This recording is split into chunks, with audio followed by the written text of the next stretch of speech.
so it'll help you see a little bit.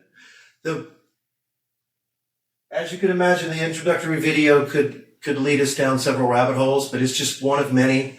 I had to sit and juggle several, and I only want to bore him for 10 minutes before I get in front of him as a clown. But and Dinah was like, do that one, do the mediocrity one. There were several I could have. There was an alien one I was going to do. What's timely? What's going to lead us into this subject really well? I was torn. The alien video I did last year. This is also from a year ago. Was the runner-up because of the timely subject.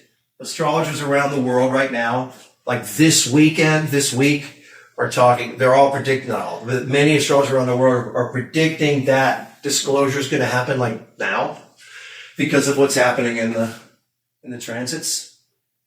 And I'll be using all kind of terms. And by the way, as we get going, I do want to say, I want to make sure this is running just for my own sake. I have no idea who in the room is already a choir member sitting in the chancel, so I don't know who I'm preaching to today. What kind of knowledge you have of this at any at all makes no difference to me, because either way, you're going to get my own spin on it, because that's what you're always going to get, because this is a language, it's a universal one, and it works really well that way. And I have my study of it and what it's meant to me. I've been looking at this kind of thing for about 25 years, I guess. But in case you had heard, and if it mattered to you, because when Diane and I were putting together this this particular activation, Diane's like, let's feature you again, or let's feature you on this one. And she goes, would you like to do some movement? And I said, no, I'd like to give a talk on this one. She goes, all right. So, and by the way, just to put her on the spot a little bit, we are in this thing together. We have been at this thing for about a year, and this is a very timely moment, because a year ago, just about within the week, we had our first open house, and we had just started our first soft opening with classes in November of 23. So this is like almost like official. Yes. And there are some of you that are in the room now who are with us for one of our first private activations, where I blabbed out saying, hey, this is like a dream come true for us. But it really is. And it has developed in ways that neither one of us could predict. And I hope we have enough time this evening to kind of get all the way around to such a subject. Because I'm going to try to get through some fundamental stuff and then give you a bit of a yogic angle. But as I was saying earlier, one of the things, the title that Diane, what do you want to talk about? And what's your talk going to be? And I said, and then about a few days later, I said, let's do yoga of the Zodiac. I said, I'm going to do yoga of the Zodiac. We'll be on talk at the activation. She goes, well, what's that? I said, blah, blah, blah. I said, that sounds good. So in case you wondered, that's the title. Now, that doesn't mean we could go all kind of ways with that. But before we dive in, as a spring point, let's just go ahead and define these words, and we can go from there. So for now, for the purposes of our discussion today in this room, we're going to say that this means union, and this is short for zoo. The Zodiac word Zodiac comes from zoo because it's talking about the animals. That's where the word comes from. This wheel where we have the ram and the bull and the crab and the lion, right? Which we'll get into. It's a zoo of animals, which includes humans. That's where the word Zodiac comes from. So it's the union, what we might think of as our yoga. And in my case, as a teacher of such things, yoga is union, body, mind, spirit, soul, union with the divine, all those things. So it involves all those things. We move our body. We become aware of our body. There's all the different branches of yoga. We don't have time to go into them, and I wouldn't even be the world expert to teach you that. Yoga, my union is my union, and therefore my union of this is my union of that. And that's how amazing this language is. And let's figure out what we're dealing with, because the main word we're dealing with is this one here, right?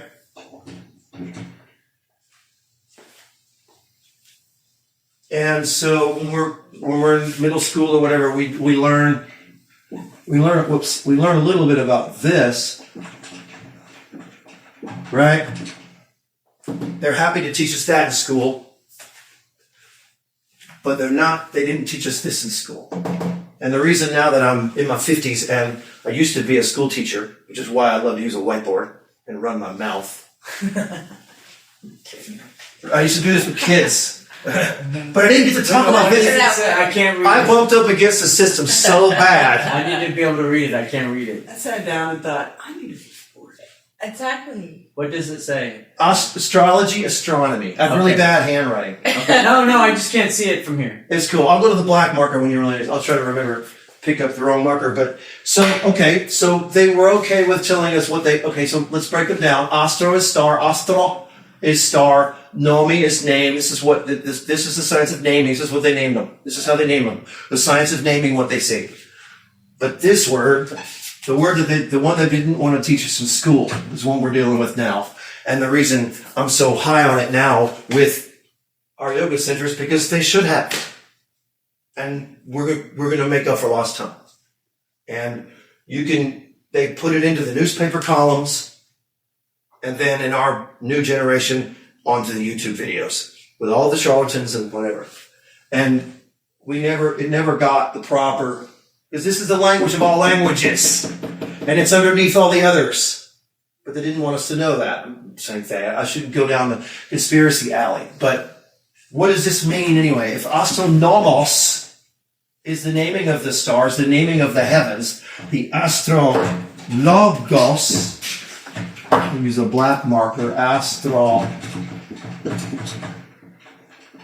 Now, we broke the word down. What does logos mean? What's logos?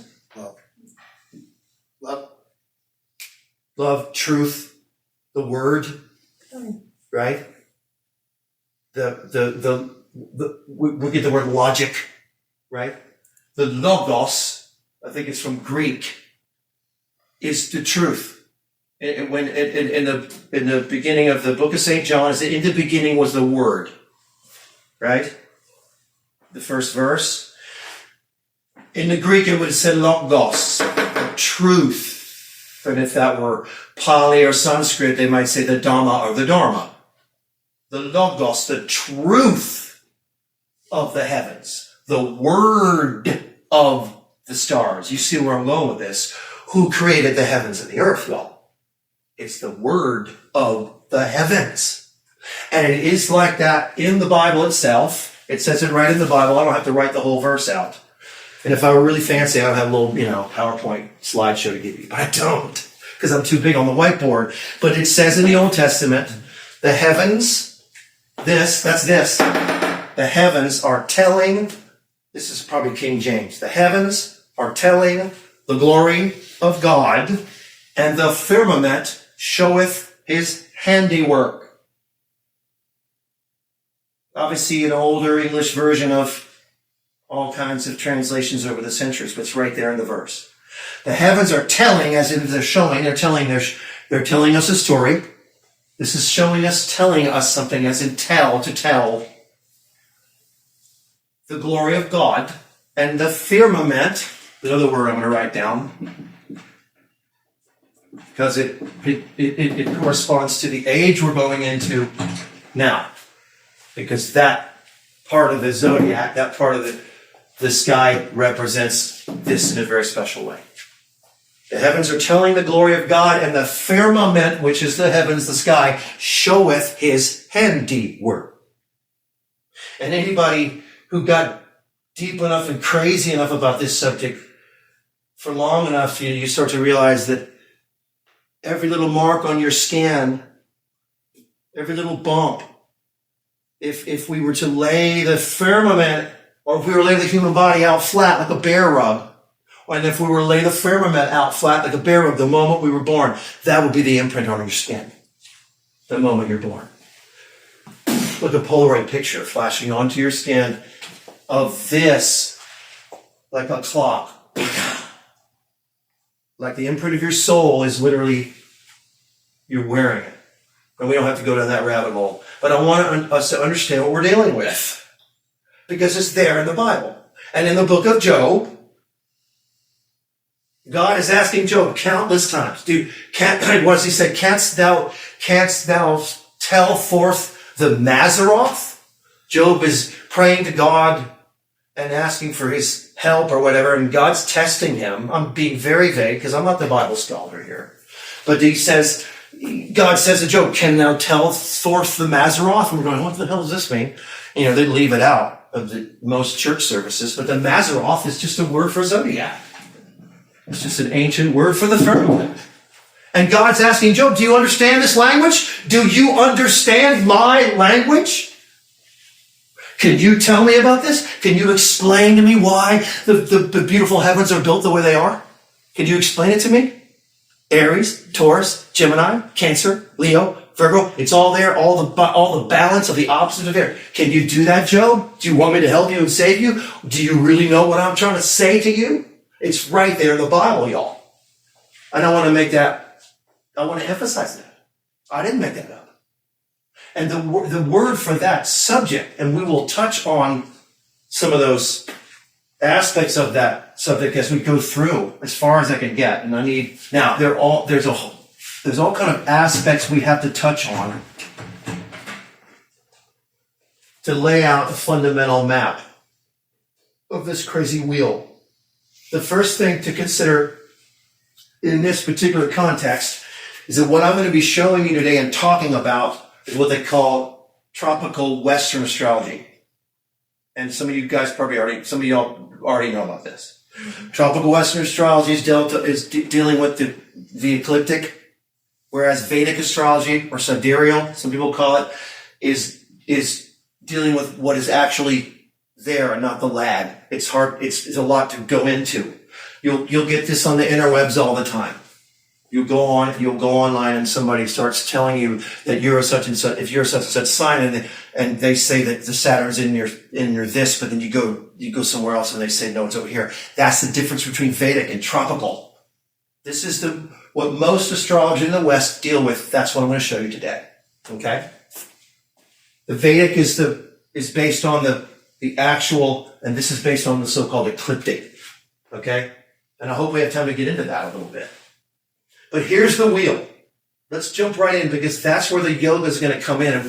And it literally is, and there's even term for it in the New Age world called yoga astrology. Because this wheel represents so much, including our actual bodies.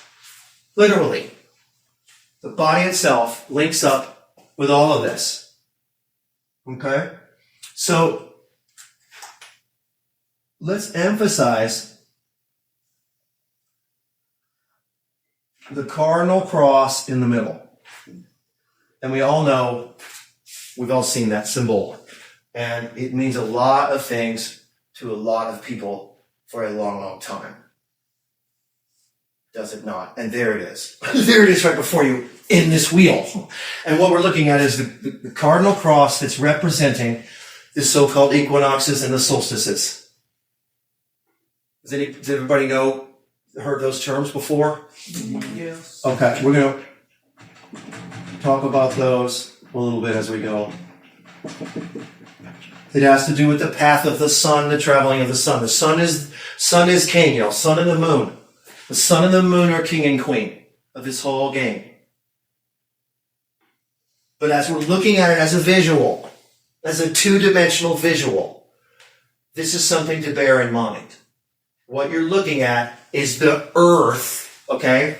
Forget what you learned in school about cosmology for now. We don't have time to get into a cosmological discussion. Boy, howdy, is that a rabbit hole. But if you're, as visual people, which we all learned in school in the West, you're looking at the earth, okay? Imagine the earth is here.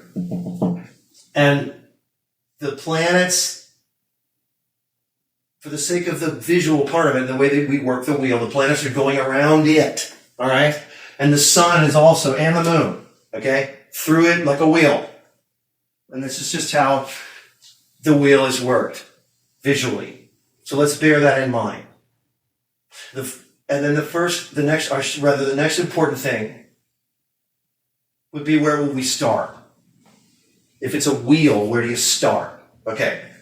Now, in the West, we have these holidays called Christmas and New Year's, right? Mm-hmm. And they're coming up very soon. But where are we in this wheel right now? Does anyone want to holler out? Where are we in the wheel in the year right now? Sagittarius. Sagittarius. Very good. We're right down, right there. The sun, meaning the sun's travel through the zodiac, is here. When we say we're in Sagittarius season, that's where the sun is. This is important. In other words, when I say I'm a Capricorn, which is true, my sun was here when I was born, in this month of energetic of Capricorn. So the sun is determining that. And when we get to more detailed stuff and start talking about the difference between the sun and the ascendant, which I hope we can go into more. The sun is the ruler of it all. It's a solar system, if you will. So right here, the sun's here, so that's where we are on the wheel, but we have New Year's about right there. It doesn't match up with this wheel at all. It's like just past the solstice, which is right there, and then we have Christmas just there, and then New Year's just there. And I bring that up to say that what we've been living under for hundreds of years is the so-called Gregorian calendar, right? Which came from where? Where did Pope Gregory work? Well, I just gave it away. The Gregorian calendar came from the Vatican, right? So the Roman Empire, which became the Vatican, if I may be so bold, which is to say that on some level the Roman Empire never died, they gave us the Gregorian calendar, which, again, if I may be so bold, is not in line with nature, is it? Is that intentional? Yes, if I may be so bold, a third time in 90 seconds, because the natural new year, Mama Earth's new year, is when the sun is exalted in Aries in the spring equinox on so-called March 21st. This is when the wheel starts again, because the grass goes boom, and the sun goes boom, and life goes boom. The sun is exalted in the sign of Aries, which is the first house of the zodiac. Go figure. Everything starts in Aries and goes from there. We think of the houses, all these terms we're going to try to get our heads around a little bit today. We have the signs / houses, and they're not always the same thing. This is important. And before we get into the details, I want to throw this at you as a point of inspiration, if you will. The reason I fell in love, and I don't like that term, but with this study, is because I realized after a couple years in, the reason it is God's language, and the reason I believe that it is because it makes it not enforce us, but it renders an energy within us that makes us think in multiple layers.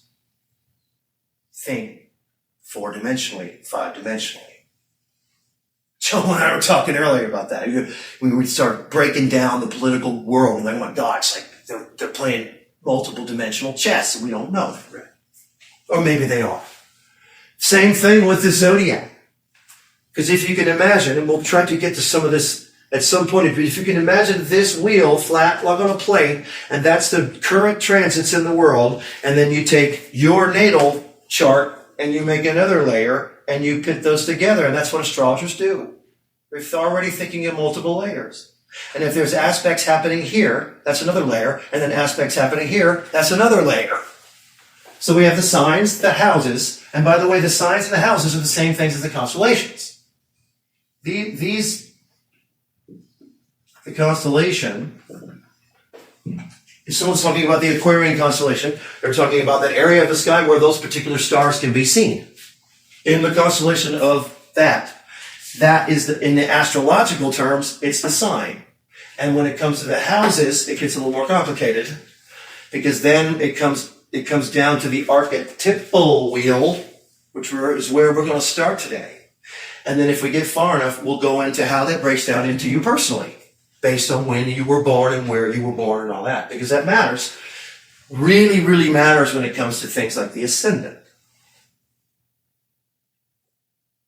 So, the yoga, if we're just breaking it down the body, everybody in here is really, really body conscious. And that's why when I thought about it, she was like, what do you want to do for this particular? I was like, yeah. The yoga, how is it related to our yoga? Our awareness of self, body, mind, and soul. Because this is the human body, y'all. It represents that. It represents the day from 6 a.m. to 5:59 a.m. It represents the year, which we know, because that's the calendar year. It's just the Romans made the weird version of it, but it's the same, they made the whole weird leap year thing, because this is 360-degree wheel. It's 360 every time. It's not 365 and then a leap thing. It's 360. It's natural. It's symmetrical. It's 30 degrees basically per sign. Although, you talk to the astronomers and they'll tell you that some constellations are so-called wider than the others, but that's irrelevant energetically. So I made the cross. If we're thinking this is 1, 2, 3, 4, 5, 6, 7, 8, 9, 10, 12. So you have 3, 3, 3, and 3. You have 4 sectors: spring, summer, fall, winter. We know there's lagging and dragging, but this is how it breaks down.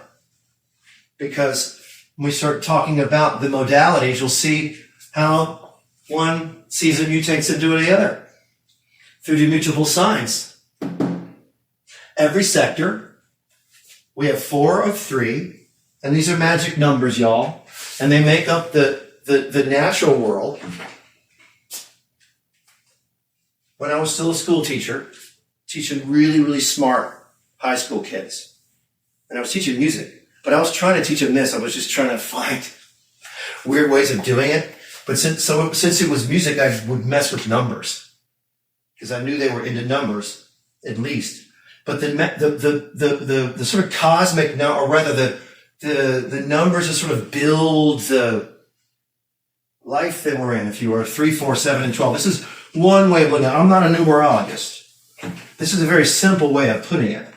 3, 4, 7, and 12.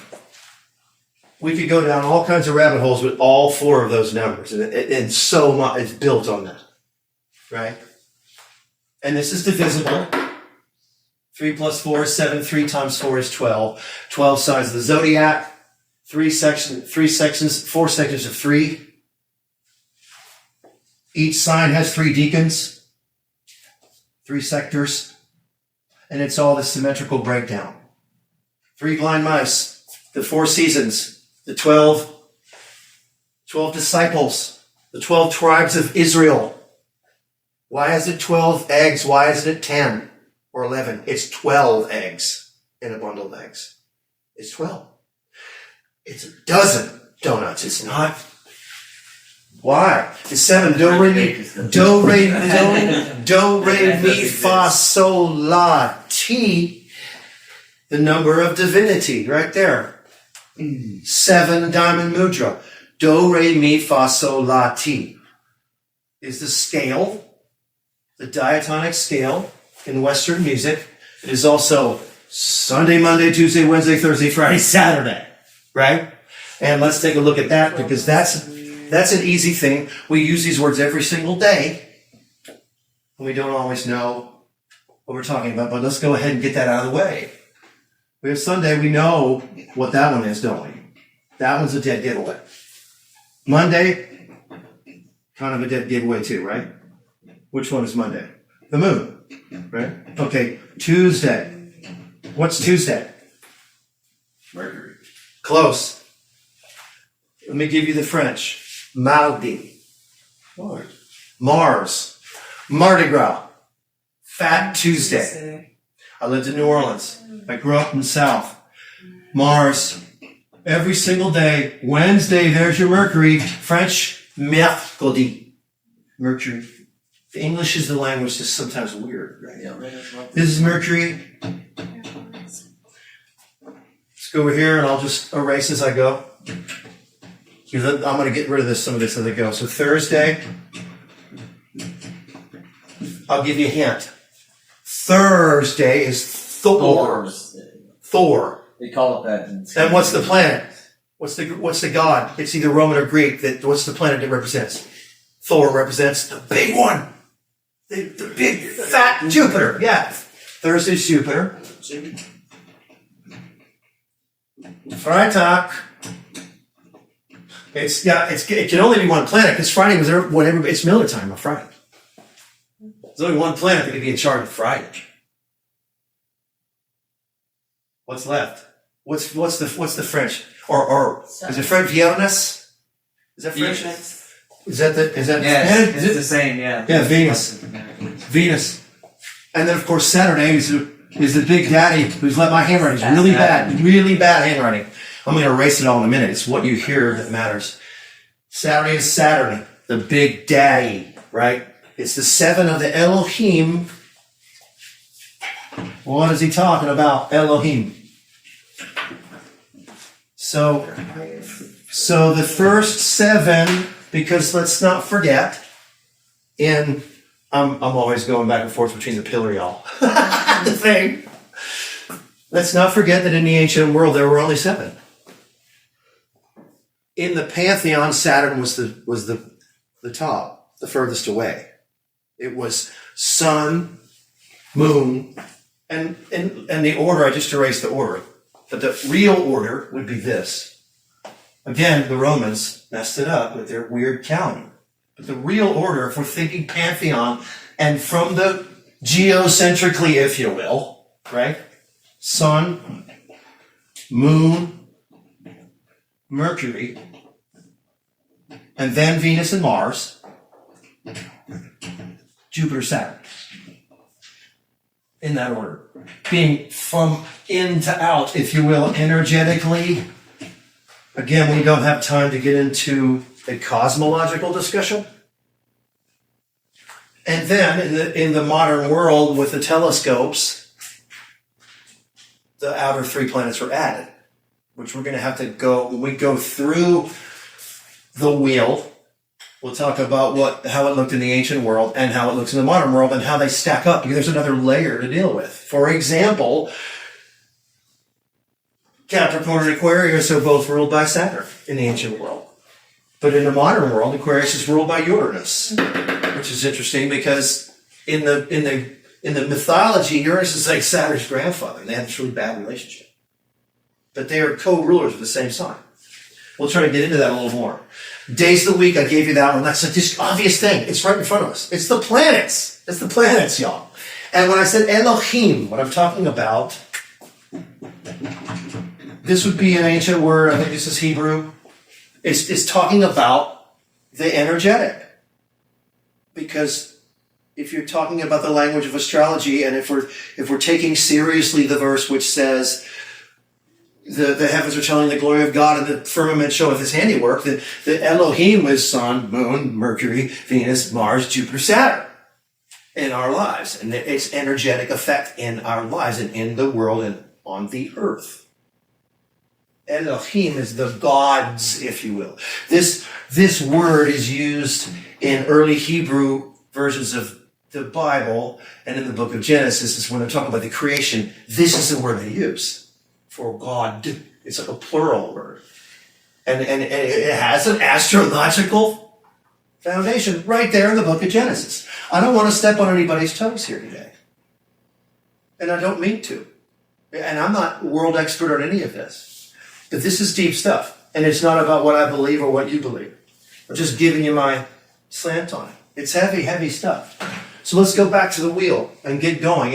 And just to spell it out for you, what they call the Adam Kadmon, the alchemical man. You know, you see in the old Da Vinci drawings and stuff. Yes. The alchemical man. Okay, this is it right here, and it's the head, throat, arms and chest, breast, stomach, heart, belly, kidneys, generative system, hips, knees and bones, connective tissue, ankles, Achilles heel, feet, all the way around. It's your body.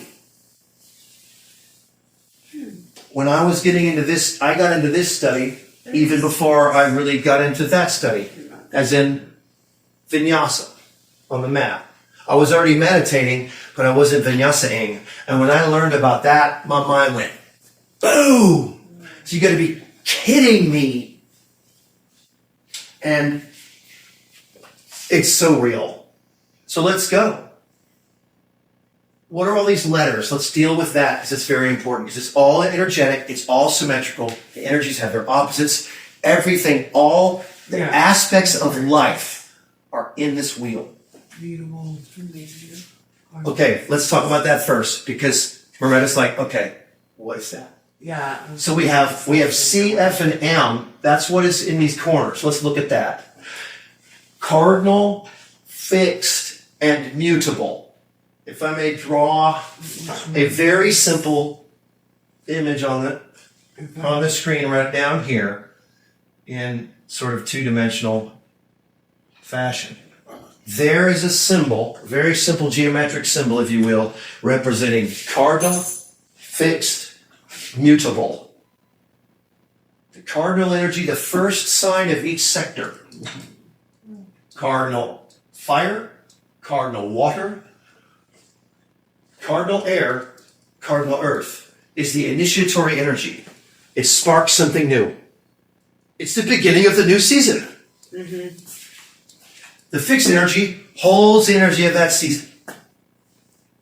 It's a foundational, fixed. And as we go, I hope to continue to remind you of this as we go. Because the first thing we do is we start thinking about how we are and how. Because everyone has an aspect of every part of the zodiac in their makeup, whether they have planetary placements there or not. In other words, everybody has a second house. Whether you have planets in your second house or not, you still have a second house. In other words, cardinal, fixed, mutable applies to all of us, but in a general sense of based on our natal chart is how our energetic is going to be in our life. This is the energy of climbing up and starting something new. This is the energy of maintaining and conserving and holding up that whatever that energy is. And this is the energy of going and mutating into whatever's coming next. I am a cardinal earth sign, and my brother is a mutable earth sign.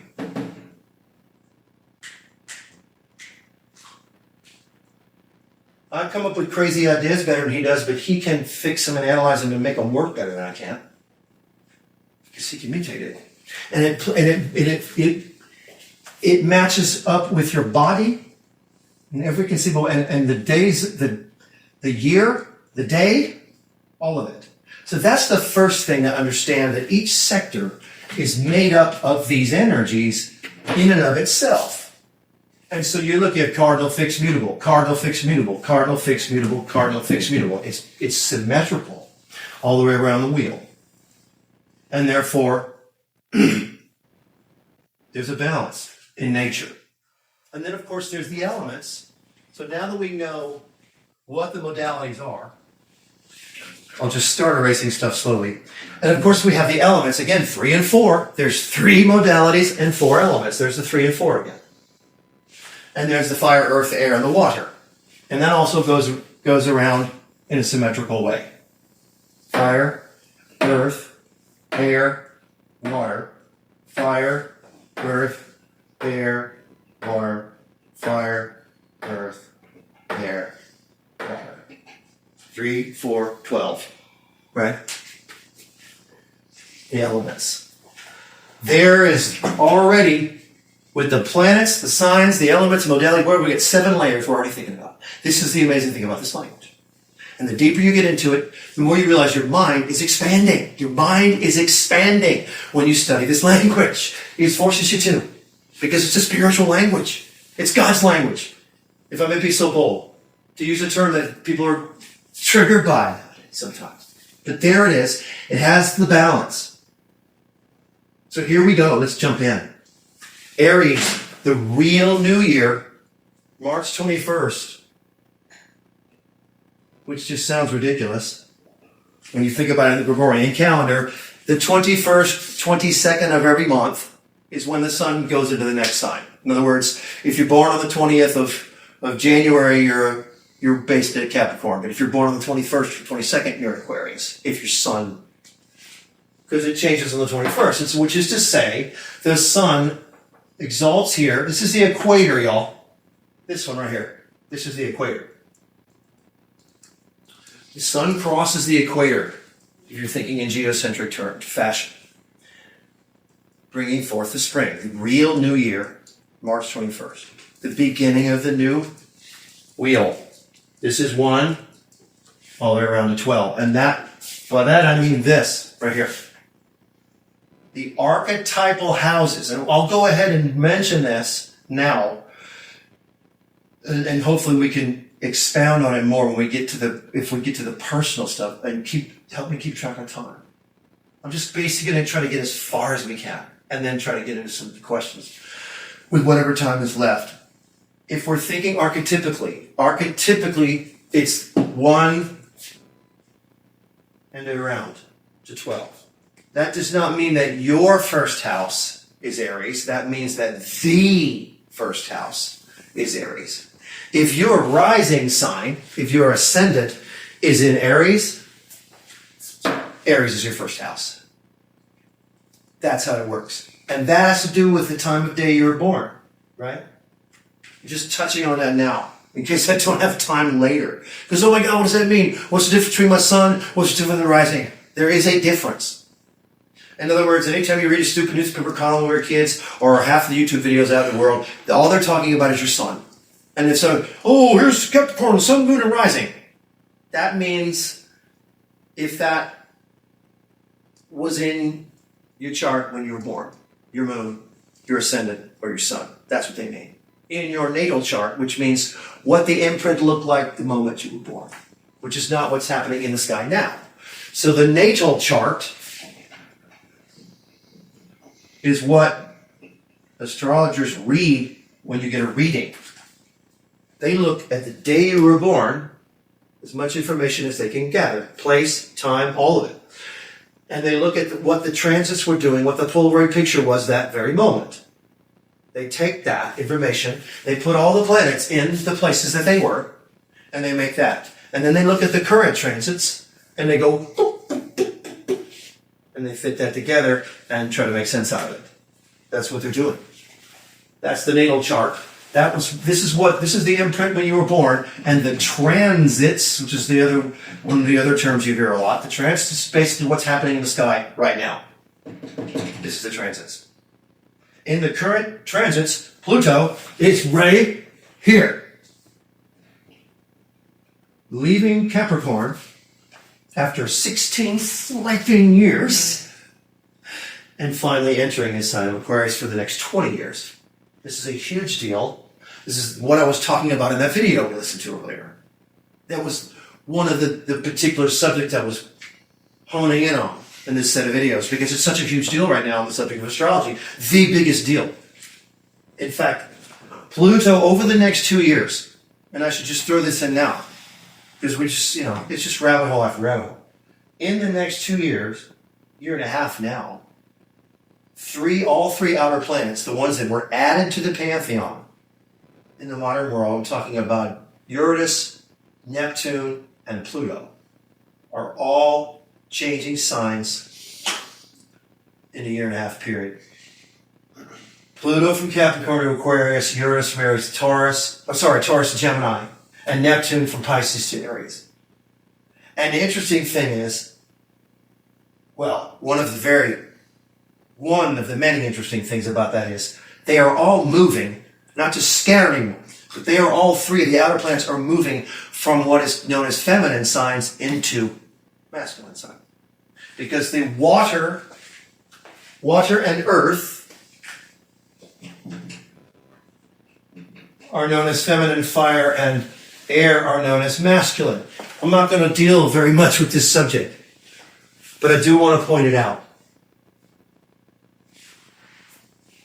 And I will say this about it before I leave it alone. When I say masculine and feminine, I'm not talking about male, female. That's energy. I am a triple Capricorn. Triple. Sun, rising, and Mercury. That is body, mind, and soul. Your sun is your soul. Mercury is your mind. Your rising is your body, your personality. Triple. I am clearly a man. Right? Didn't I just say the earth was feminine? Yes, I did. You get my point. Point made, let's go on.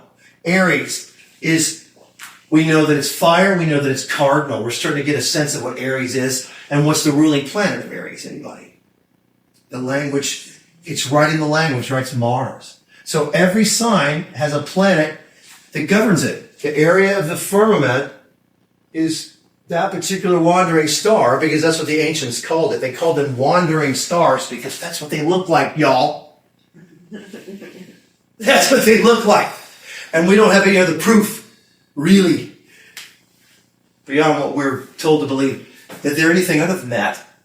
But either way, they have an influence because they wander like the other stars don't. And that's why in the ancient world, people sort of pick, that one over there is moving around. Those others kind of stay put, kind of.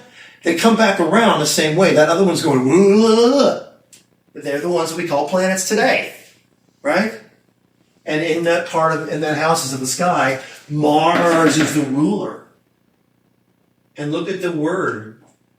Look at the word for fire, the ultimate word for fire or light, which is Ra, the Egyptian word Ra. I have a whole other lecture about this on our Patreon page. About the language of light.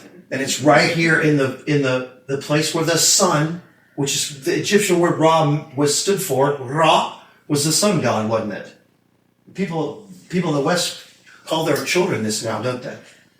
But it's in the word Mars, it's in the word Aries, the Ra in reverse, and it's where we get the word forward. March, martial art, it's all of those things because Mars is the cardinal fire, it's initiatory fire it's our willpower, getting moving. And it's right here in the head. From your neck up is where we get moving. We initiate the spirit.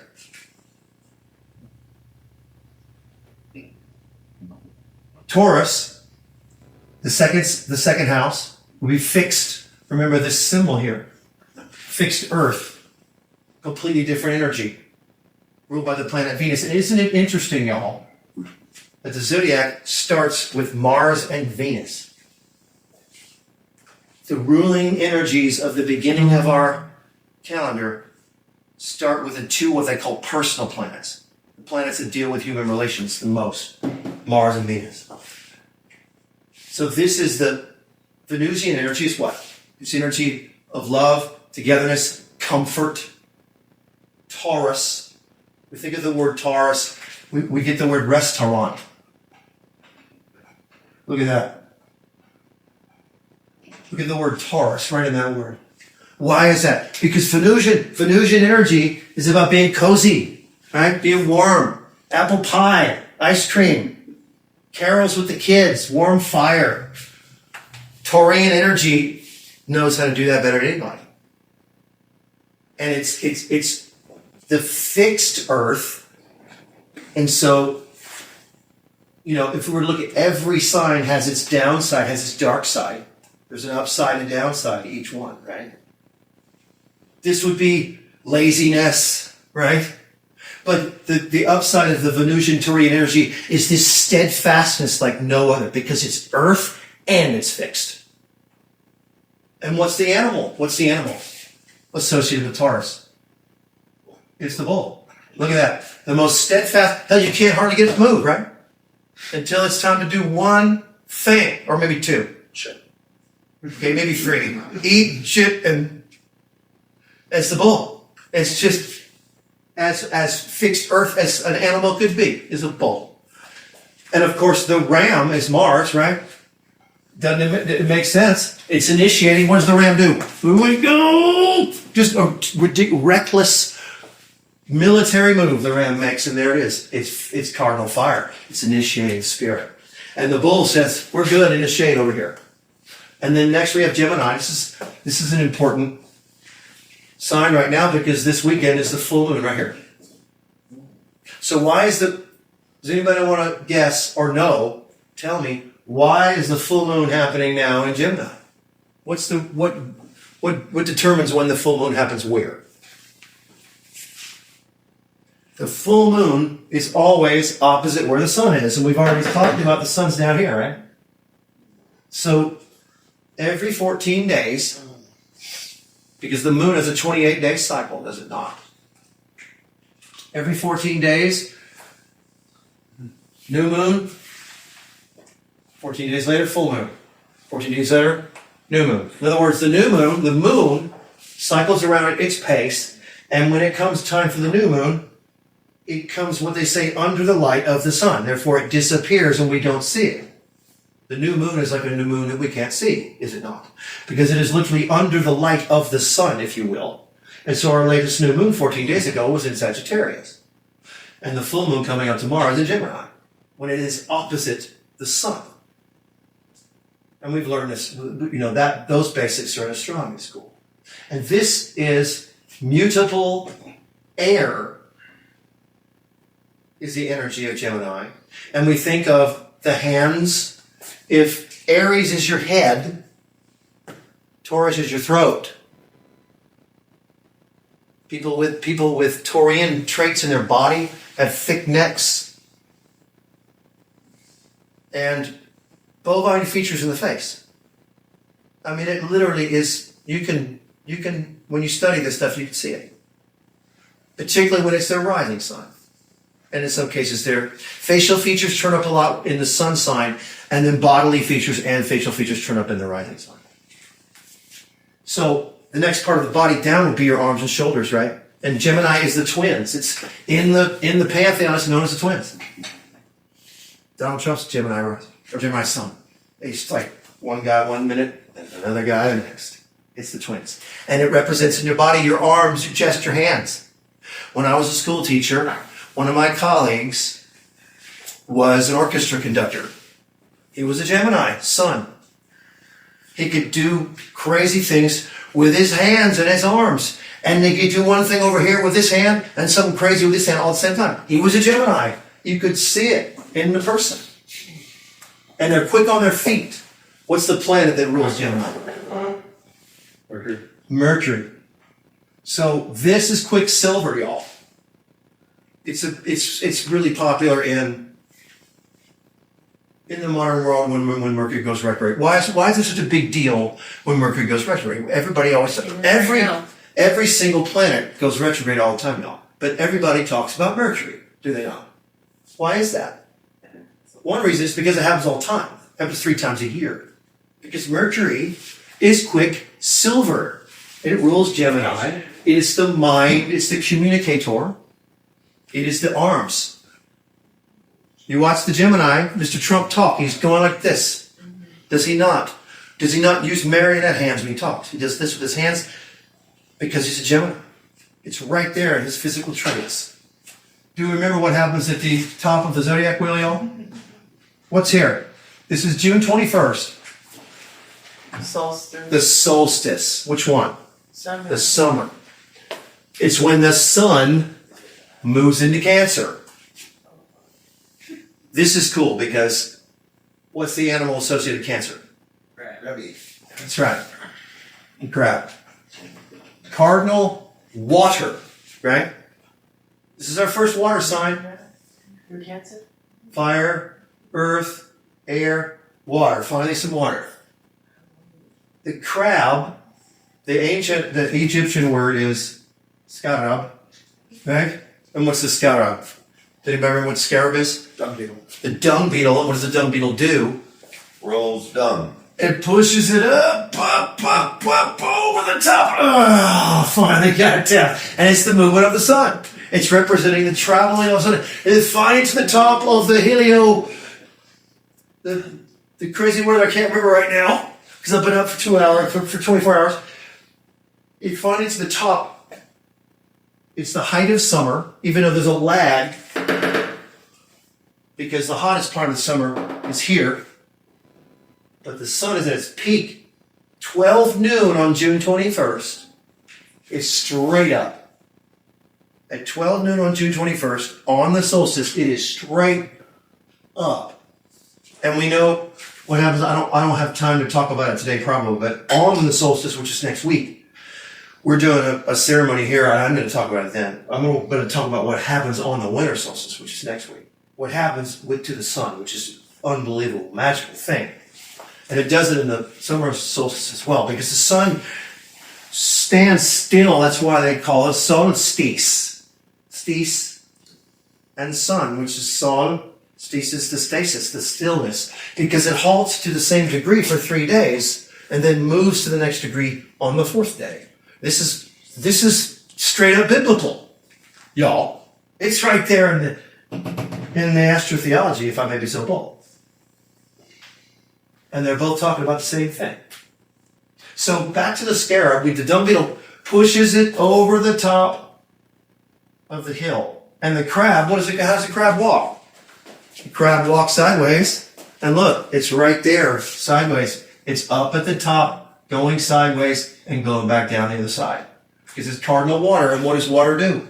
Water flows downhill, doesn't it? And this is cardinal water, the initiatory water.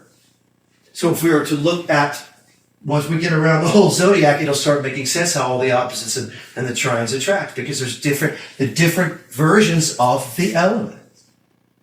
Because this is our first initiatory water, the cardinal water, the water that's flowing, the river, if you will, the ocean, the tide.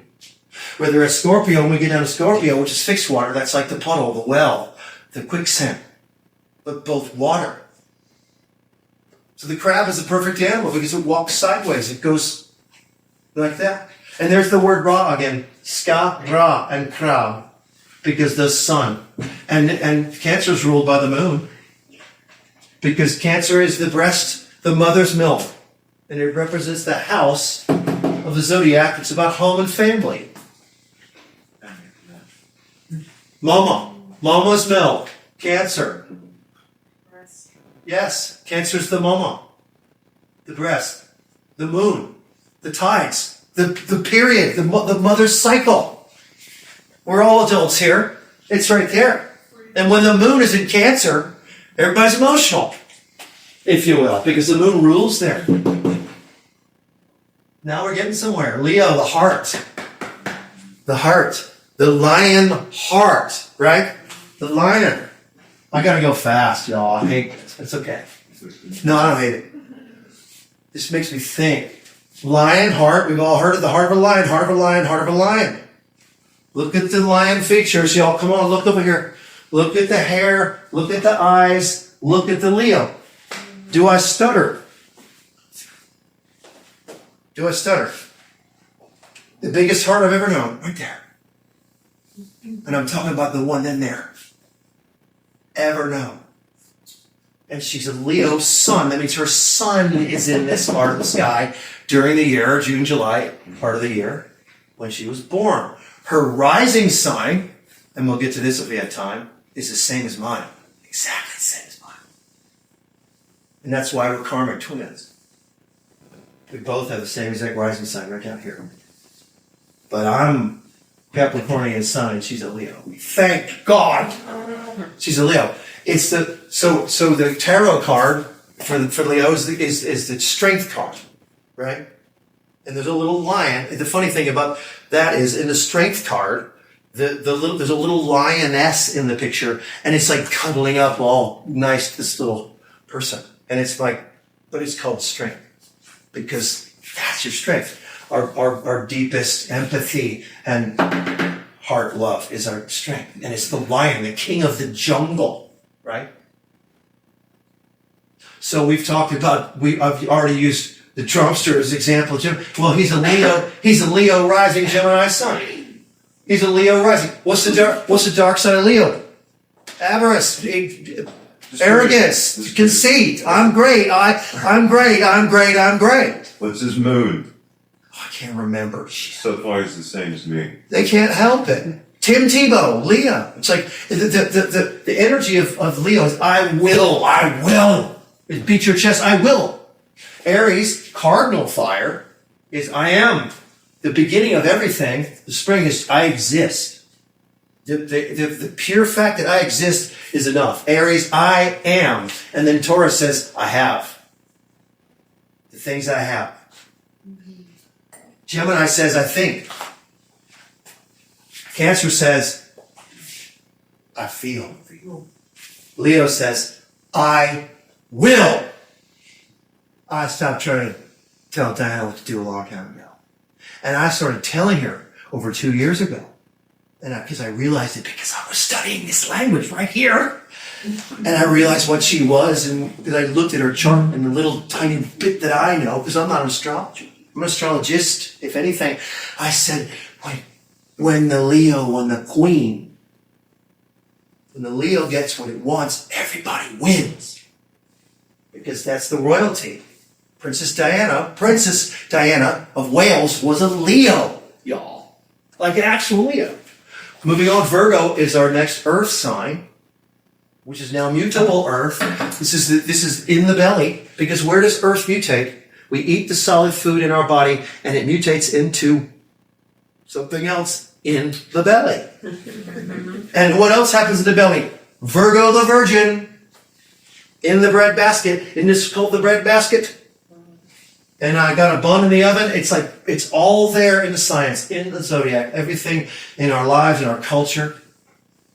The Virgin birth is about a Virgo rising, is what they're talking about. This constellation of Virgo is a chaste maiden in the sky. I have a family member who's a mutable earth sign, and that family member has problems with gluten, right here. They have gut health issues. It's right down to. It doesn't mean that you're going to find out something tomorrow that's wrong with you. You didn't know. It's just that these things are there.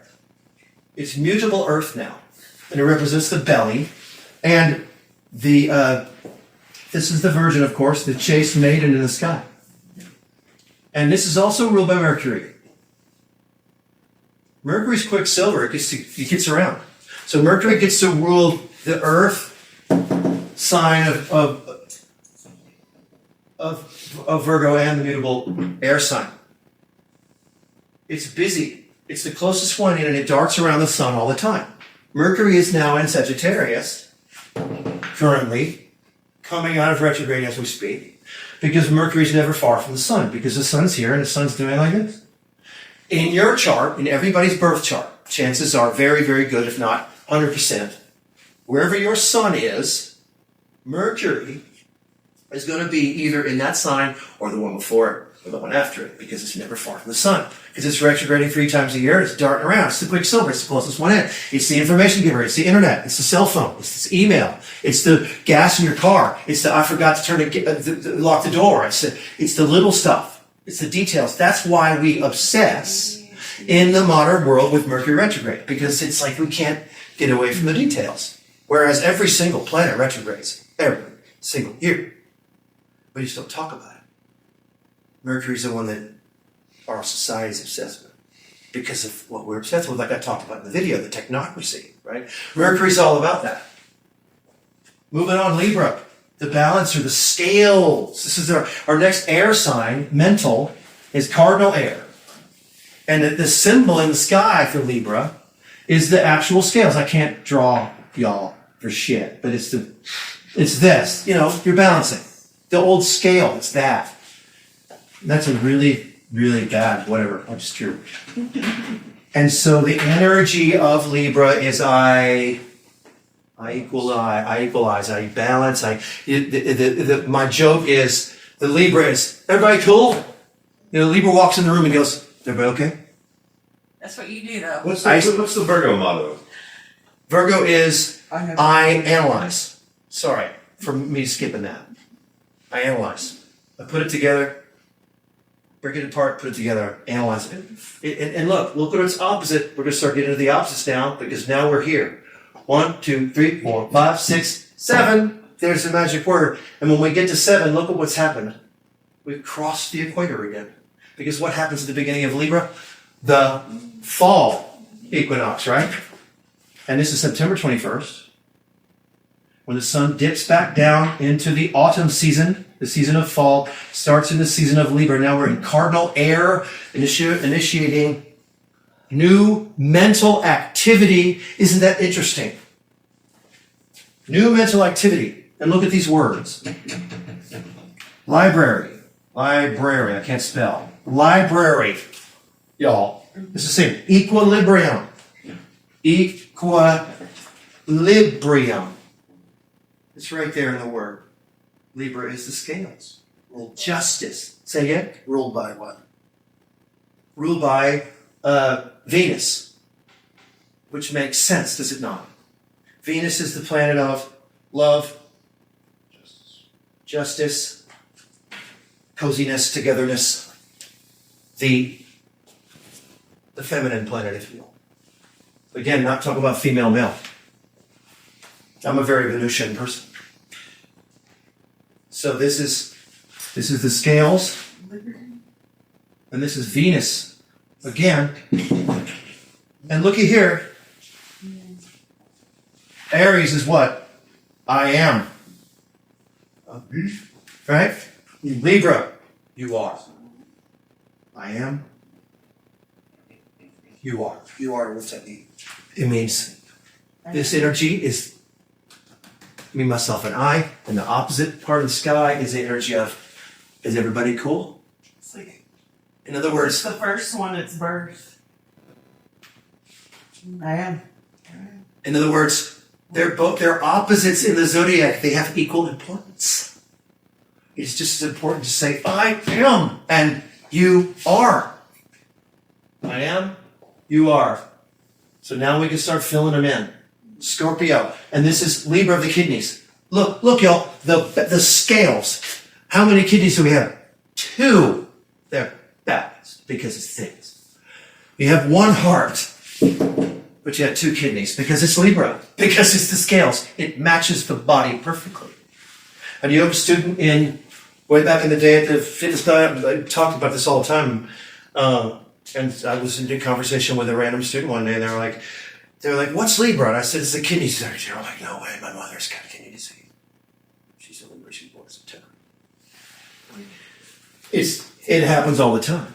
Scorpio. The regenerative organs, right? The sex.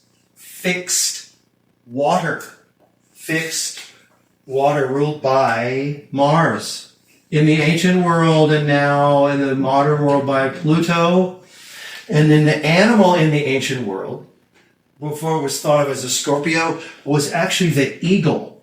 I'm really throwing a lot of y'all today. The eagle is interesting. Scorpio, if Cancer, the cardinal water, is the flowing initiatory movement of water, then Scorpio, fixed water, is like the puddle or the well, the pond with scum on the top. It's Pluto, it's the deep secrets, right? We talked about that in the video a little bit. I got my hands in it. I got my hands in a funny place. I don't care anymore. I don't get embarrassed by such things. But this is the part of the body that Scorpio rules. The junk. It is our deep secrets. It is our sexual energy. Ruled by Pluto and Mars. And these 2 planets, lo and behold, are known in the zodiac as the 2 malefics. You have Jupiter and Venus, the 2 benefics, the 2 good girls, guys, and you have Pluto and Mars, the 2 bad guys. Or maybe this would see Saturn and Mars, actually. And then Pluto is known as the 3rd malefic. And lo and behold, what is the energy? The energy of Taurus is I have, because you have your breakfast, you wake up, you exist. You have your breakfast, in your throat, you chew it and swallow it. Solid, fixed earth. You mutate it in Virgo, in the belly. You have the Scorpio, I want, I desire. There's the opposite. I want, I have. You have something I want. I have something you want. Right there in the sky is exactly opposite. I want and I have. Fixed earth, fixed water. This is the throat and this is the junk. This is Venus. This is Mars. Sagittarius, I see. Jupiter, the big gas giant, the expander. Jupiter is the energy that we've been under for the last 2,000 years, and we'll get to that when we get to Pisces. If we get there, God help me. Jupiter is the big one, the expander. Jupiter expands everything it touches. It's known as the lucky planet. When you're a Sagittarius, my father is a Sagittarius. Sun, that means his son. He's born this time of year. Sometime before December 21st, right? Has a ruling planet of Jupiter.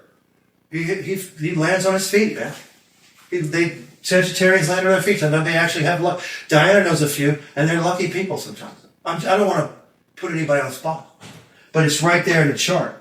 Sagittarius is I see, meaning the big picture, because it's expansive, and this is the house of that. It is fire mutating, and the symbol of it is that centaur shooting the flaming arrow into the heavens in the most expansive of ways. Mutable fire. Come what may, let's just shoot the arrow and see. Sagittarians, rather the energy of Sagittarians, can be overly optimistic in that way. The upside or one of the downsides of a Sagittarian energy could be exaggeration of reality, if you will. They are so positive. They can put a positive spin on anything. Which is funny because Capricorn right next door can put a negative spin on anything. Also, Yeah. married one of those once. And the two big boys are down here at this part of the sky. When fall changes into winter, which is about to happen next week, right here, at the winter solstice, when the sun moves from Sagittarius to Capricorn, at the winter solstice, and Christmas is a couple days later in our Western world, and this is Saturn. And now we have cardinal Earth. The energy is I utilize or I use. Isn't that interesting? I utilize. Now, the nice way of putting that is that the Capricornian energy is like MacGyver. If you're in my generation, you might remember a silly television show called MacGyver. And MacGyver was this guy, is a silly character, and they wrote stories around him, and he would get in these weird situations, and he would find his way out of them because he was just this really crazy. He could take a paperclip, a rubber band, a notebook, and like a little girl's Pez dispenser, and he could make a tool that could get an entire family of people out of some giant hole. And that was the show. This guy, MacGyver, he could just take anything and use it and like fix the world with it. That's the energy of Capricorn. Okay? I might hang out a little bit longer here because I know a lot about this one. And it actually matters to the world a lot. It's cardinal Earth. If Mama Crab Scarab Moon, Cancer, is the family and the home, Capricorn is the work and career out in the world. There's your opposite again. Come home to mommy. I gotta go out and I gotta go out and have my success in the world. The 10th house. 4th house, 10th house polarity right there. What does the 10th house represent? 10th house, Capricorn is the archetypal 10th house. And in the archetypal zodiac, it is directly opposite Cancer. This is home and family, and this is career and world. Okay. And the energy of I use is interesting because the money system we live under is known as usury because it's debt. It's the same word as Capricorn. I utilize is the energy. I joke to Diane all the time, me Capricorn, me use. And the dark side of that is the Capricorns are known as the CEOs, right?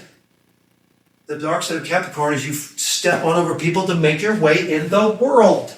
If you're Capricorn energy out of balance and you don't have home and family, you don't have enough in this and that, You're the CEO that goes haywire and screws people over for billions of dollars.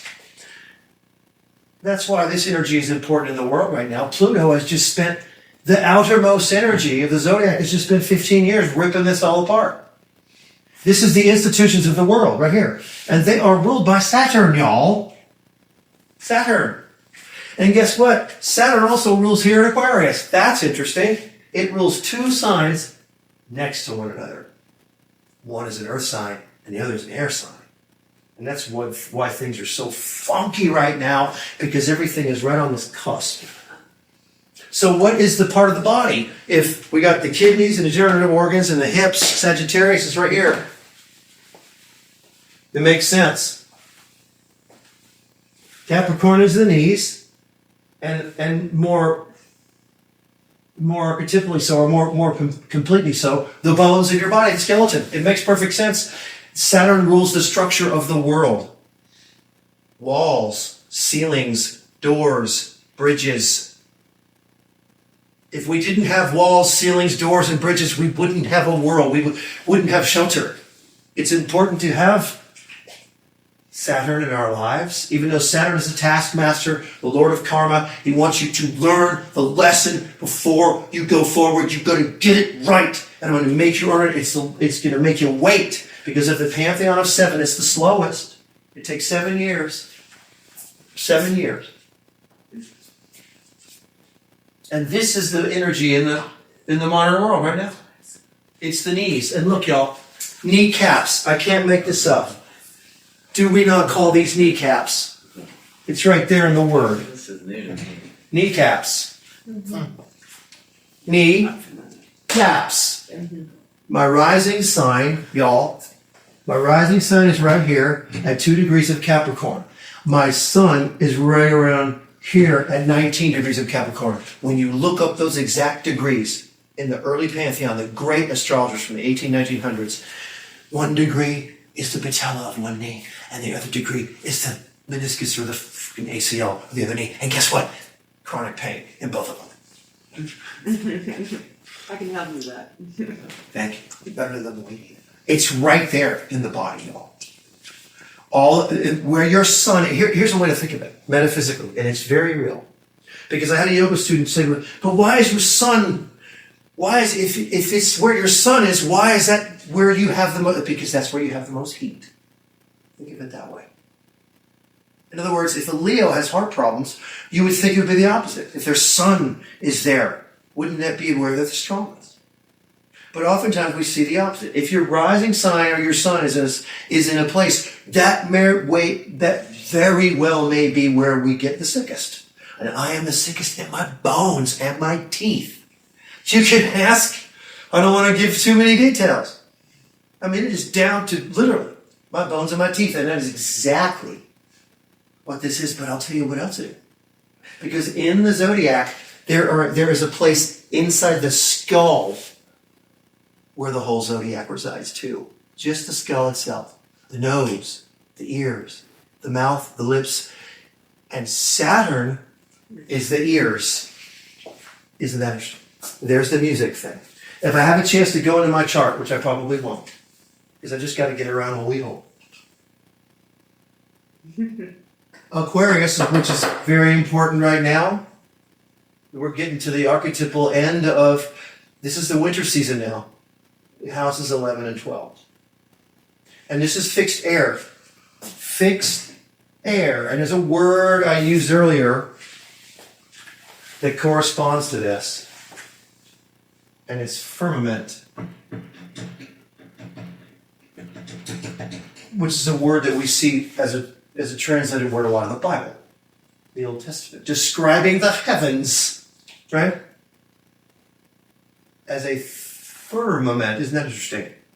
When we consider the cosmology that we were taught as children. But what, if you just break down that word, it's easy, right? It just means what? What does firmament mean? It means steady. Mind. Ment is mental. Firm is firm, steady. And look, Aquarius is fixed air. Mental. Physical. Emotional.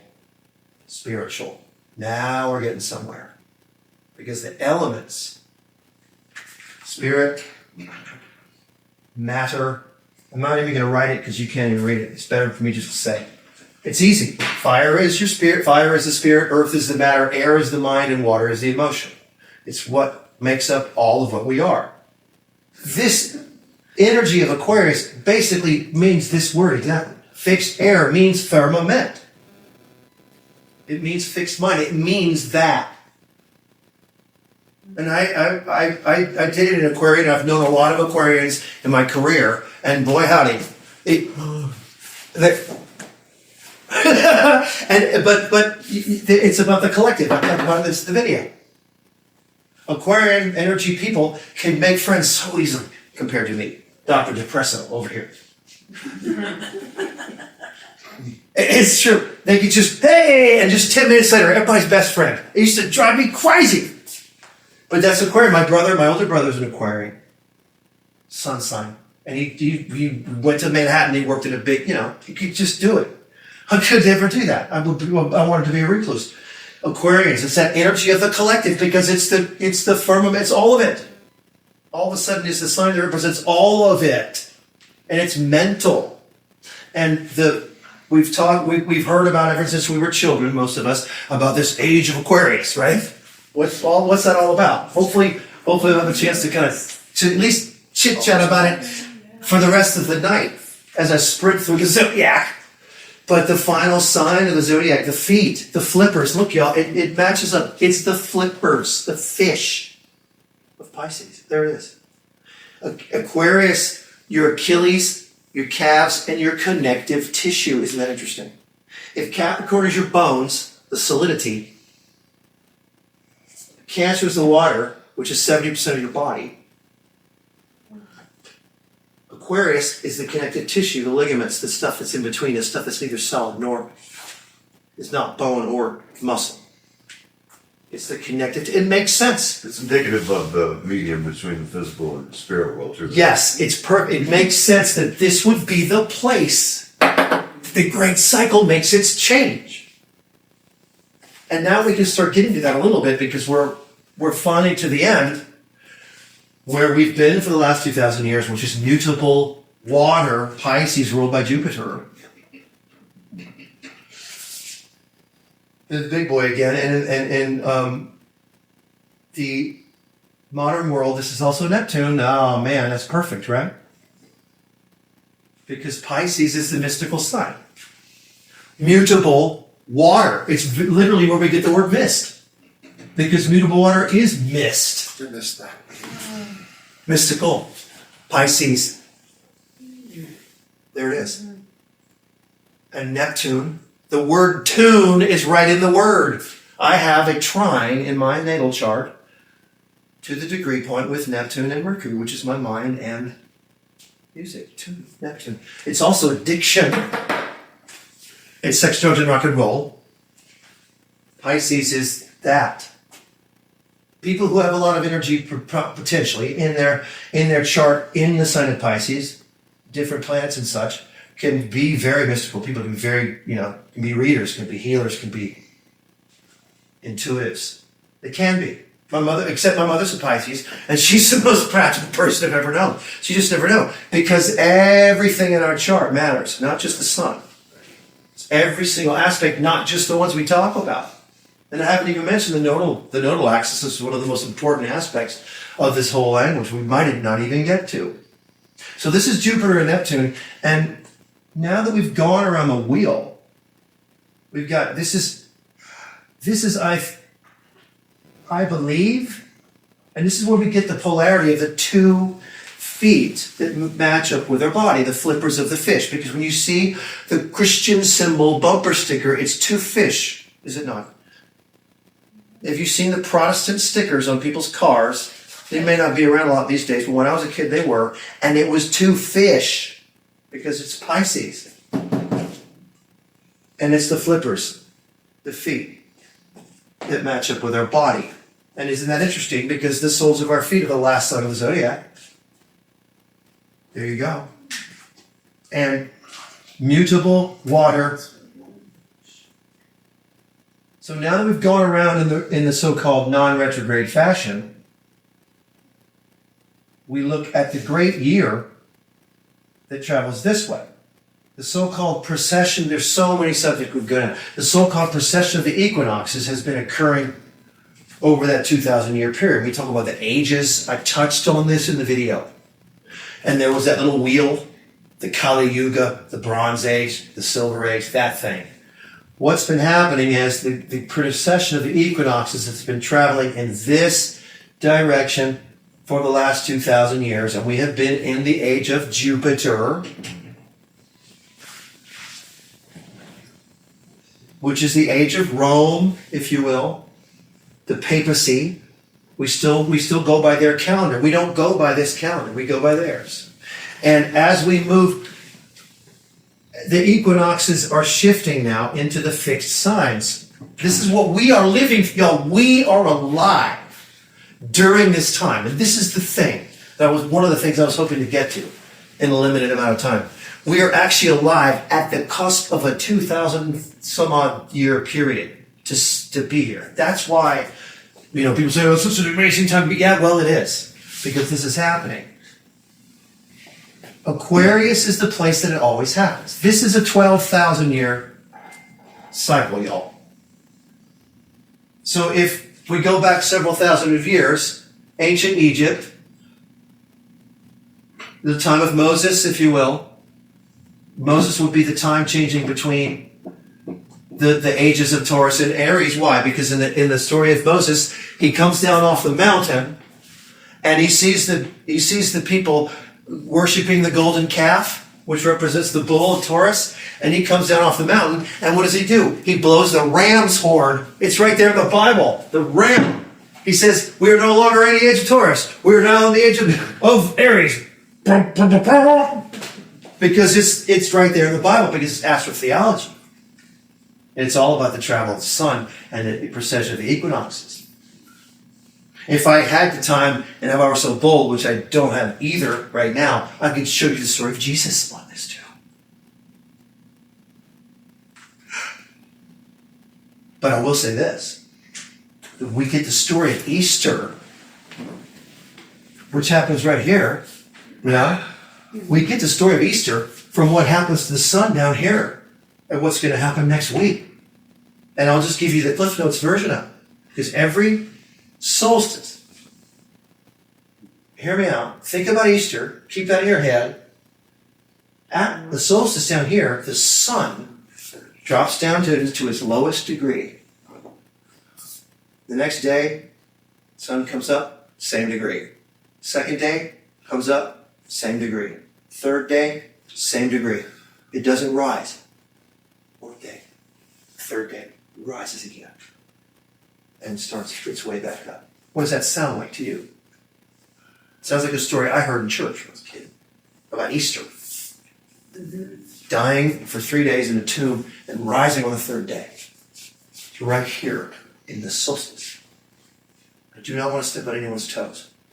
I have utter respect for all of it. Believe me, I grew up in the church.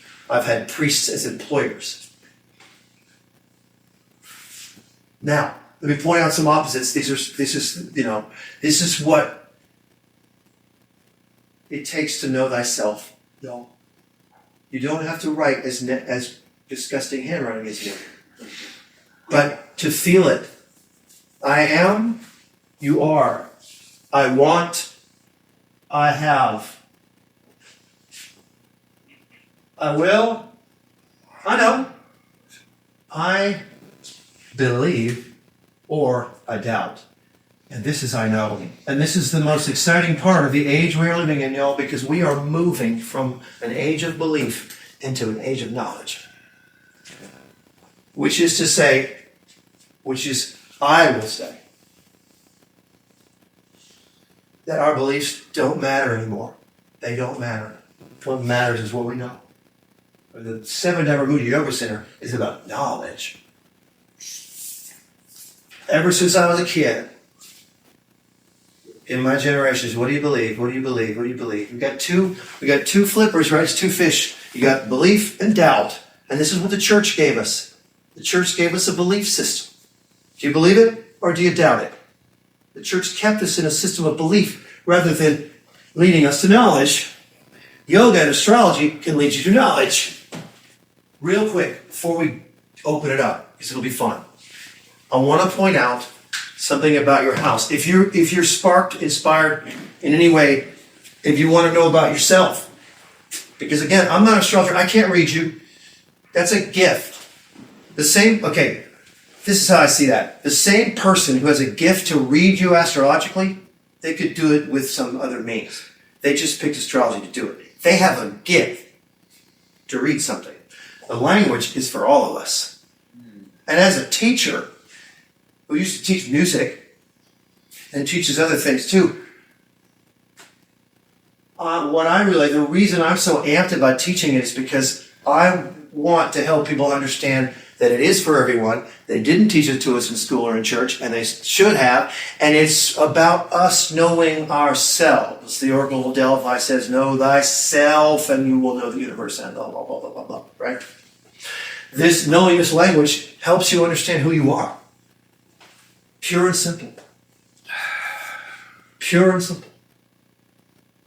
And when it comes to that, and if you start to dig, I want you to bear something in mind, and it comes back to your natal chart and the signs and the houses and stuff, because it depends on your rising signs. Very important to find out the best of your ability what time of day you were born, not just the day and the place, but the time, because that determines the ascendant of the sun at the time of day, which changes your rising sign.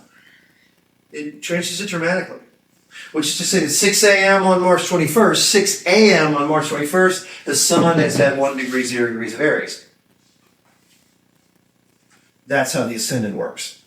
So start there, and then you go into your planetary energies.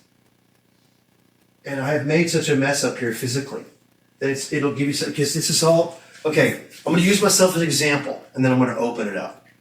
I've already mentioned my sun is in Capricorn, right? And my rising sign, two different things. Your rising sign is your physical being, it's your body, it's your personality, it's kind of how you walk, how you move. Because when I dance, I do this with my knees. Look, I dance with my knees. Because I'm a cap.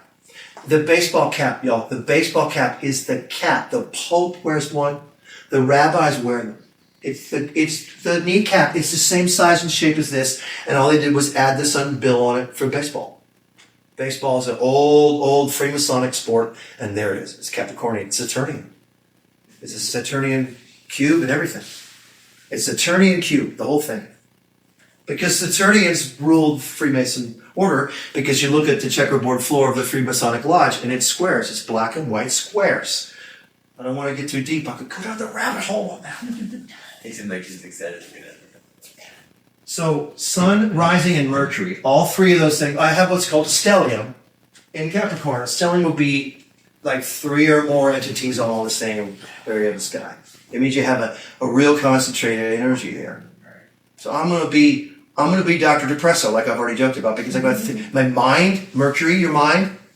That's one. The Sun, which is your soul, is right in the middle, and my rising sign, which is my body, my personality. And why the knees? What's the animal? It's the goat, right? Capricorn's the goat. And what does the goat do? The mountain goat. And what's the motion I'm doing with my body when I climb? Knees. I'm bending my knees and pushing them up. And you watch those crazy it's like one of the most popular waste time videos online, right? It's this crazy, stupid mountain goats going up a 90-degree cliff for no stupid reason. Oh boy. And it's like this, right? We've all seen the crazy goats do this, right? Yeah. And with their crazy ass knees and their balance. It's their nature to do it. It's the goat's nature to climb. Cardinal Earth. Climb the mountain. The rock. And that's exactly what the goat does. Now, again, it's not literal, y'all. I'm not supposed to go follow the goats up the actual mountain. We're talking about energy here. But the energy of a Capricorn person who's triple is got this ambition. It's like you're just built to just want to climb the mountain. in the world, in your life. You want to do something big. It's like this unquenchable craziness that the Capricorn has, because the goat doesn't know why it's doing it. It's like, I don't know how to do this. But then they get there, and the view that they get, see, He's pretty mad. they get that view that no one gets, and they get to go over that one little flower that no one gets to see now. And then for no reason they go, hell, I'll go to the next one. And they just keep climbing because it's a goat. They can't help it. It's their nature. Just like it's the bull's nature. Just let me know when it's time to eat and go. Taurus, restaurant. Take me to the restaurant because I don't want to cook dinner. I want to take the family out so I can rest, Taurus. That's right in the word. And how often do we eat out in the rest, Taurus? Because I want me some Scorpio. It's the basis of all of it. The sexual desire I want. Well, I have. I want what you have, and you have what I want. And I have what you want. You want what I have. And it's feminine, masculine, feminine, masculine, masculine, feminine. It's not about male, female. All of us have all of these energies. We are spirit beings having a human experience, right? We are not humans having some other kind of mystical, we're not trying to conjure this up. No, we're trying to make sense of what's happening. That's what the mudra is about. That's what all it's about. We're trying to get to the heart of what's happening. As spiritual beings having a human experience in a flesh body. All right, go. Let's open it up. Please. Questions, comments, sharings. Okay, so what if you're missing an element in your chart? Such as Earth. You mean in terms of planetary placement? Like, I have no Earth in my chart. You mean you have no planetary placements in the Earth signs? You do have Earth in your chart, though.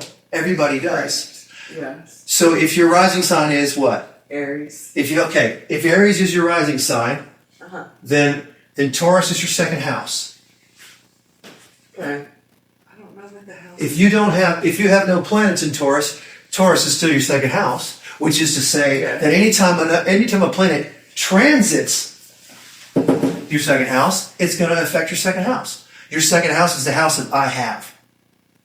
Your stuff, your money, your wealth, your material possessions, your security. Now, my second house is not Taurus. My second house is Aquarius, because my rising sign is in Capricorn. This is where we get to the differentiation of the house. It's very important. Since you're an Aries rising, you're a perfect example because you're matched the Zodiac in its archetypical fashion. You can look at this chart as is and go, that's me, in terms of the order. This is where I start with my rising sign, I go around, 1 through 12. I start here with my rising sign, 1, 2, 3, 4, in the house system. So when we look at our houses, we're looking at two things. We're looking at which number of the house it is, what energy that represents, and then what that sign is and what that sign represents.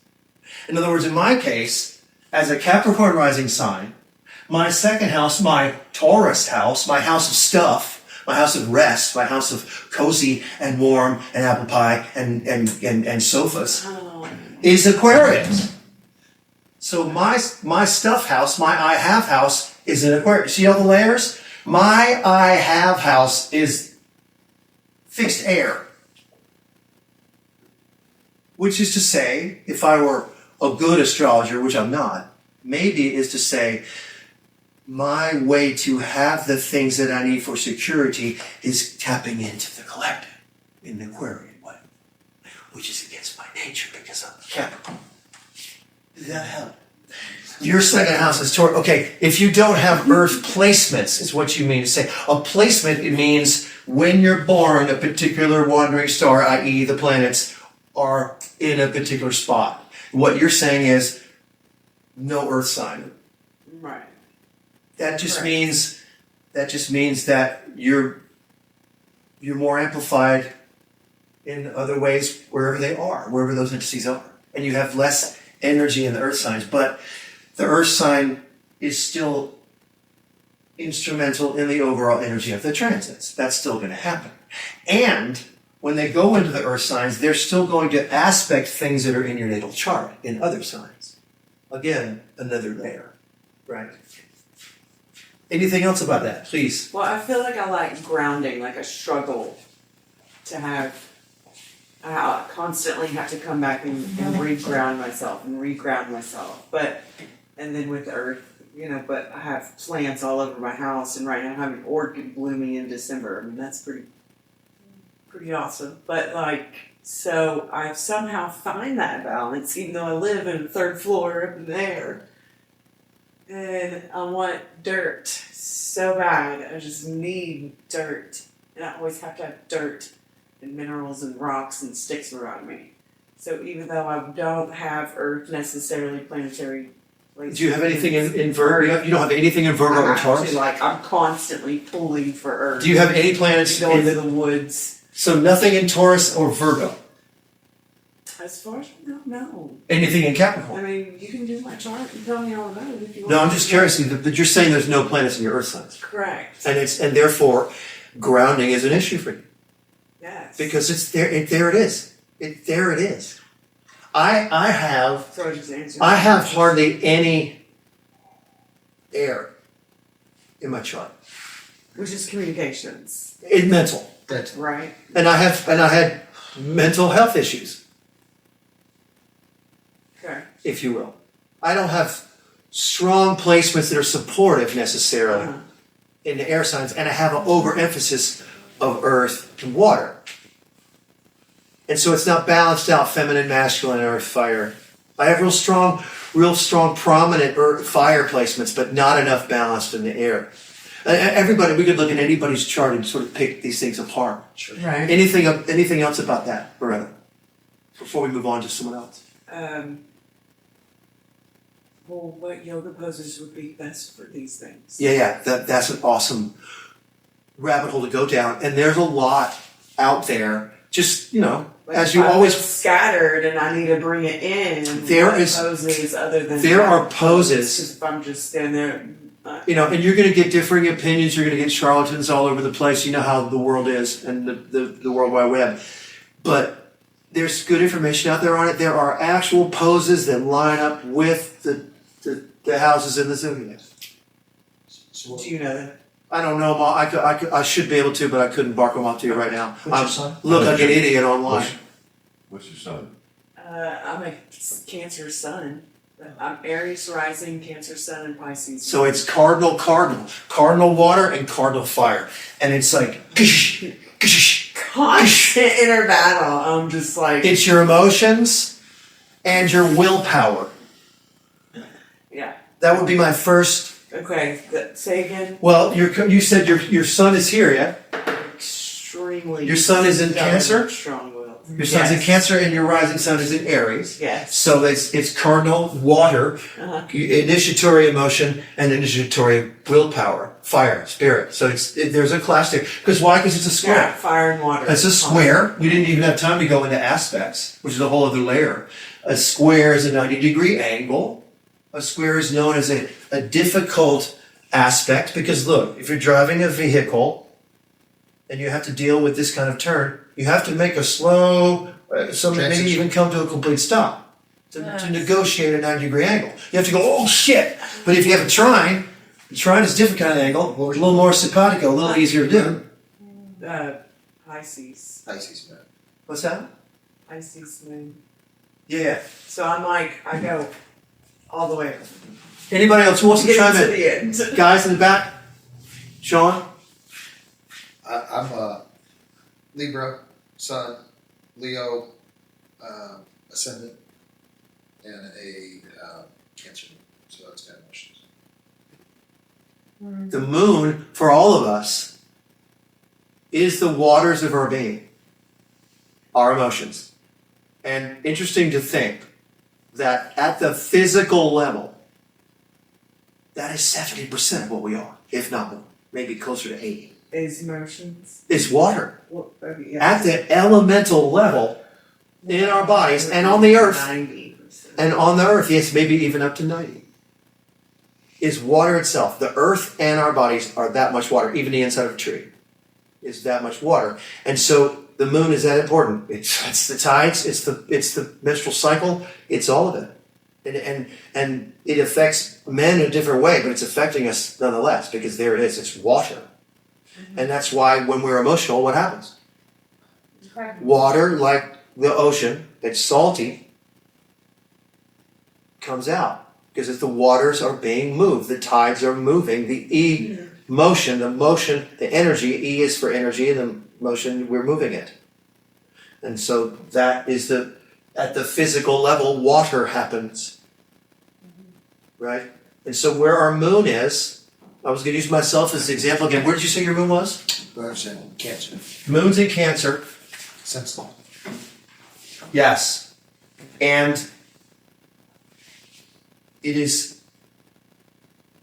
Did y'all hear? Okay. Okay, remember, what did we say You're about always crying. what did we say about Cancer? Doing something, yeah. What did we say about Cancer earlier, y'all? They're the most emotional. Well, it also represents which Home. the home, family, the mommy, the breast, the mother's milk, right? It's part of the body.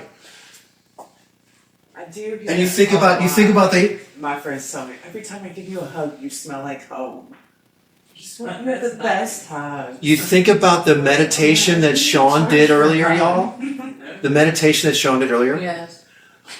The way that he spoke to us, it was like a mother. Even though it's Sean, we know who he is, and it's him doing it. But the choice of words and the way he spoke them was as if a mother, because that's where his moon is, and that's how he's expressing himself. Well, and then the Leo ascendant is also the showman. Exactly. I got this, man. Nothing's gonna stop me. It's the combination of those energies. My moon, go figure, is in Taurus, which is the throat. Duh. Right? Which is to say I have to express my emotions with my voice, which is exactly what I do. I was a singing teacher. I sang when I was 4. I taught it for 20 years.